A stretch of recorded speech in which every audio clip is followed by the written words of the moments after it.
It's time for another ECHL Week Presents. I'm Barry Schickling. In today's segment, we focus on the Reading Royals, traditionally one of the strongest teams in the North Division. This season is no exception. Since 2009, Reading has only failed to qualify for the Kelly Cup playoffs once, and it looks as if another postseason appearance is on the horizon.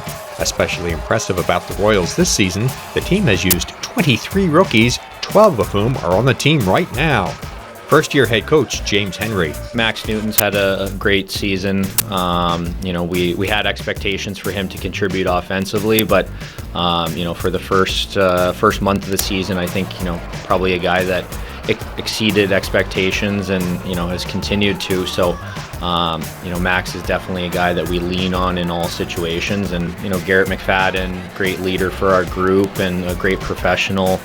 Nolan Meyer in net obviously has contributed quite a bit, but then you have some more guys that first-year pros. Shane Seller has had a great season, and you look for guys like Brennan Hoffman to continue to progress. Kind of have established a pretty good leadership group amongst the team, and I think there's a lot of guys that don't wear a letter who are leaders too. So I think it's an important part of just showing up to the rink every day and making sure you're leading the right way and kind of leading by example. And it's been a good experience so far, and I think we've done a pretty good job. Although it's his first pro year, Max Newton has a good feeling about Reading's potential for success over the next couple of months. And having guys that are willing to work for one another is crucial, and we have that in there right now. Even the games that we're not winning and maybe we're not playing our best, the next day we're all showing up with a smile on our faces and excited to get back to work, and I think that's going to be crucial. And so those days where you might come in down, there's other guys that are going to pick you up, and in order for us to have a long run, I think that's what we need. We try to be as close as possible, and I think that helps when we're coming to the rink and playing as a team. And it's been a pretty balanced effort, I'd say, for most of the year. And I think it's important that everyone knows that they can contribute on any given night. But it's definitely something that's helped us to get to where we are right now.